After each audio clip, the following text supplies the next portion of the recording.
All right, it is 6 o'clock, so we will call the meeting to order. All members are present. Let's take a walk in the door. Okay. Jacob, can you grab the door when you can? Thank you. There was no additions to the agenda, so we'll move on to approval of the agenda. I make a motion to approve the agenda. It's published. Motion by Gerald, second by Cheryl. All in favor? Aye. Opposed? Hearing none, motion passes. No public comment, so we will move on to the consent agenda.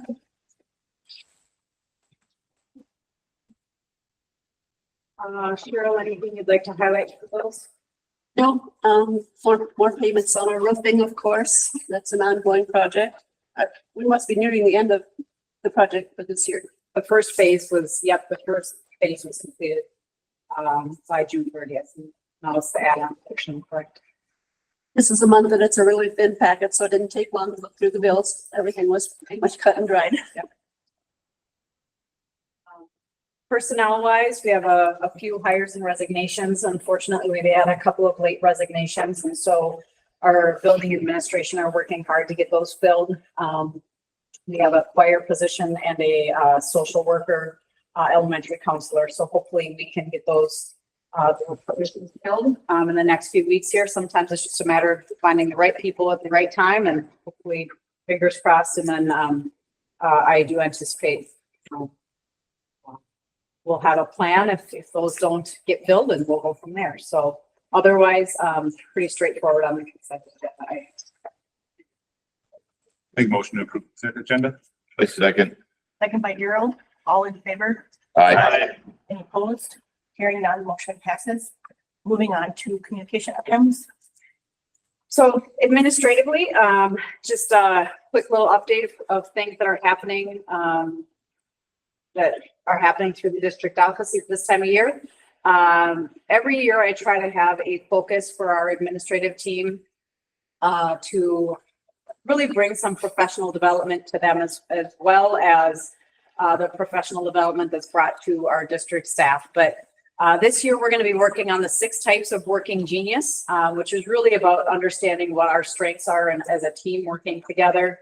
I'm excited to dig into the work and really kind of understand how we as administrative team can complement one another and make sure that we're a well-oiled machine, kind of thinking of the cogs, how we all come together. So I'm excited to move on with that work. Handbook reviews are happening right now. Student and staff handbooks. Student handbooks, we did a lot of work over the course of the last year, working with the Minnesota School Board Association and bringing handbooks to one. And so I know our principals are busy updating those and making sure that they're up to par. And then, as we look at our staff handbooks, there's going to be some changes this year just because of some legislative changes that are going to bring us differences in interpretation of leaves and things like that. And so some of those things will be updated over the course of time, but all that handbook review happens right now during the summer. Policy reviews in the works as well.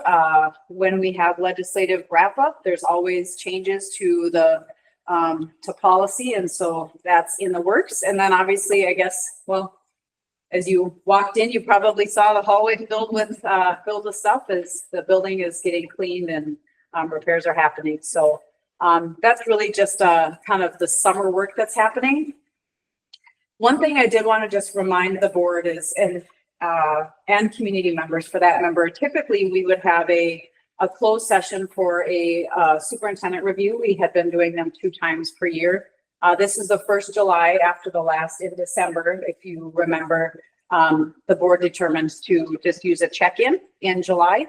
And so I just wanted to share with you as board members some of the things that Rachel and I have been talking about that we'll have a formal review in December.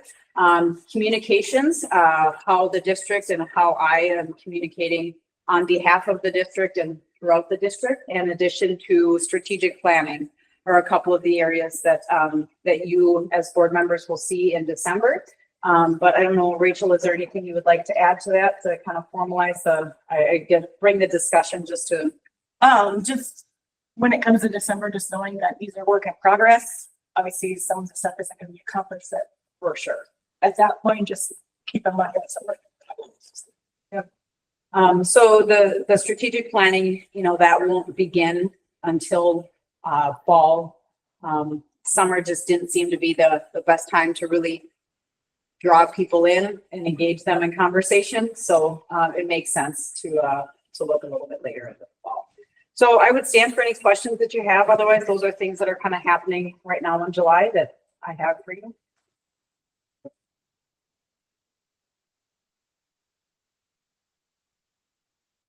Revenue and expenditures. I'm just going to really remind people that you can look at now this does have the end of the fiscal year. So this is our June 30th. So slide all the way over to the June 30th tab, and you're gonna see, now I will be really transparent that these will change when the audit comes forward, right? We do have things that come in and trail in through July and we have to book it back into the last fiscal year. However, it's really a good, you can really see a snapshot of where we are from the 24-25 projected year end and what we kind of had looked at from a budget perspective. So just a reminder, take a look at that June 30th. That's the end of the year. Okay. So this was our revenues, and then the next tab is just going to be our expenditures. Again, on the expenditures, when you scroll all the way over to the right, you'll see June 30th. Each of these categories, this is the object series. The next one down, sorry, I should be casting this. The next one down is our program series. So this is the same pie, it's just cut in a different way. Okay, so just take a look at that and you can see where we came in from, where we've been over and where we've been under. So there's the June 30th wrap up. Okay. Committee organizational, I'll send it back to you. Community organizational reports. West Central Ed District, we had our meeting last night, so we had that 6 times a year, so every other month. They, like our board here, getting ready for a new school year. They do have some open positions that they're trying to hire for. There is, we did the first round for policies was put out. So the same type of thing, updating it because of legislative changes, and then their handbook, their student handbook, and staff handbook. Had a very, very good meeting last night with the 4 school districts.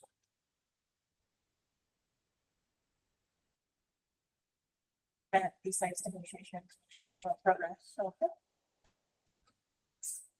all right. Hearing nothing further, no old business. Moving on to new business. First up is reorganization activity. So this is kind of our standard at the beginning of the fiscal year that we kind of go through. So for the school district, the official newspaper is the press. The authorization for payment of bills usually is the business manager, superintendent, executive administrative assistant, payroll benefits specialist, census takers, Chris O'Brien and Miranda. Hearing officers for hot or lunch usually is superintendent and the board chair. School bank is Magnify here in town. Commencement date set for May 22nd, 2026 at 7 o'clock at PAC. Fees. Jenna, do you want to speak to? Sure. So the one piece I want to update on the fee schedule. Pass this.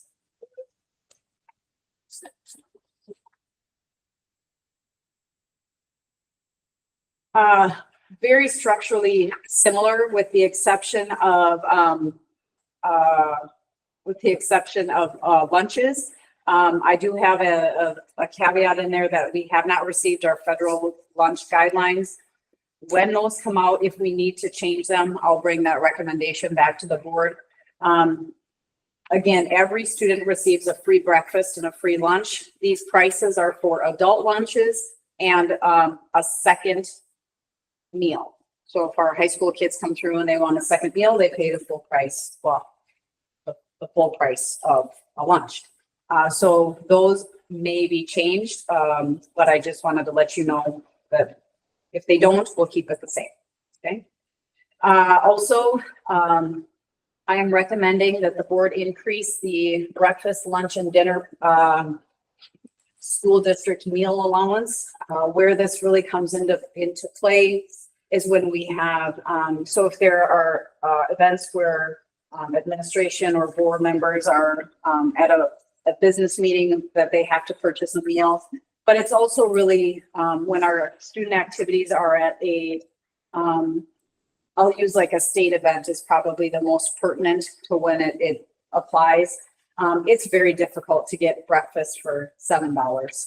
And so what I did is I reviewed surrounding communities and I made a recommendation based on our surrounding. It hasn't changed in years. No, so. We're gonna have to go to P&J. And bring our own. Yeah. So my recommendation is to change those fees. And then the other piece that I wanted to draw to your attention that I think will need some review, but I don't believe at this point in time it can be changed, are the sub rates for our paraprofessionals, for our food service, for clerical staff. The reason I don't believe they can be changed is because I feel that those negotiations need to take place. And at that point in time, when we find where those land from a salary perspective, it makes sense to come back and revisit this. But I will fully acknowledge that I think this is something the board should take a look at. And I don't think it would be wise to wait until next summer. I think we should bring it back once those contracts are settled. So that's why those are highlighted with those caveats. Okay, any comments, questions? I just wondered, have we considered our athletic participation fees? I know the surrounding schools have increased quite a bit, and I know we've tried to keep it really affordable. So that is something that I mentioned earlier on in our budget planning, that it's an area that we have as an opportunity to consider. We are a bit lower than some of our surrounding communities. And I think it is an area that as we get to tighter budget constraints, we'll want to take a look at. But if the board would like us to look at that sooner rather than later, we certainly can. We do have some room to move, but at this point in time, the budget was set with the fees the way that they have been in previous years. But our athletics aren't suffering from lack of funds. Okay, that was my question. Yeah. Thank you. Make a motion to approve the 25-26 organizational items as presented. Like Bruce, I'll second. Oh, I say second by Ron, Sure. or whatever. Is Go with Ron. is that also then with the increase in the lunches? Or, Yes. Yes. Yeah. Everything you just Yes, called it will, those items. it will be, yep. And listen with the notion, we'll revisit those other. okay, very good. All right, all in favor? Aye. Any opposed? Hearing none, motion passes. Moving on to the designated individual with authority. So every school district is required to have a designated individual with authority. And what that means is that it's a person that really is kind of the gatekeeper of the data and the access that individuals across the school district have. So each school district has one, and by practice, it is historically a superintendent. So this authorizes me to be the designated individual with authority. And then that allows me to make sure that the correct permissions are assigned to all the rest of the members of the school district to do the work that needs to be done for reporting. I'll make a motion as printed. Motion by Bruce, Second. second by Cheryl. All in favor? Aye. Any opposed? Hearing none, motion passes. Moving on to the fiscal year 27 long-term facility maintenance section. So every year, the district has to approve a 10-year long-term facility maintenance plan. So I'm gonna just call your attention to attachment number 3. And this is really kind of the roadmap. Let me get this shared, and then I'm gonna make it a little bit bigger, because I know we all just love those tiny little numbers that really make me feel old. So let's make this a little bit bigger. So this really is where I'm going to start by kind of pulling off to the side. So you can kind of see the designated areas that are eligible uses of the long-term facility maintenance funds. And then you're going to see where we have specific projects that are identified. And every year you're going to see some things that are annual budgeted amounts. And then you'll see where we have some projects. As a, for instance, in 24-25, you see $370,000 that was designated for our roof projects. Okay. So we had been planning for that roof project. So that had been in. And then this is kind of, again, our roadmap for the upcoming 10 years.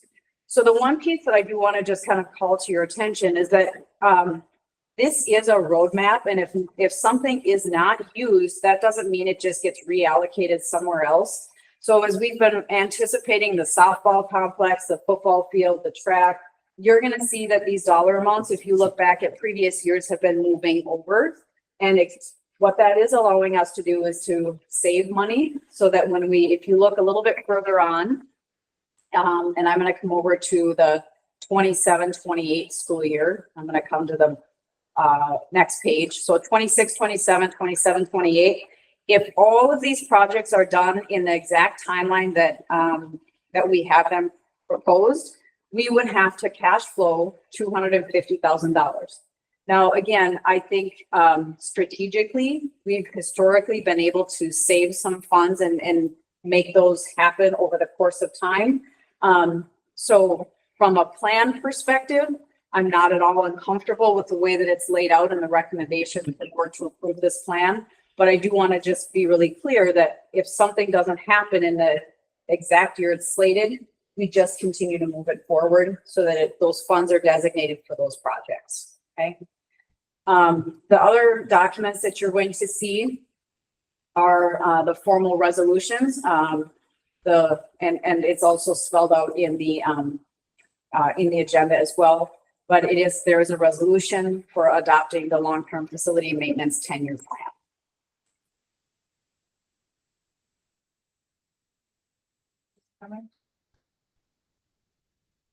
Make motion to adopt a resolution approving school district number 741 long-term facility maintenance 10-year plan. I second. Cheryl? Roll call vote.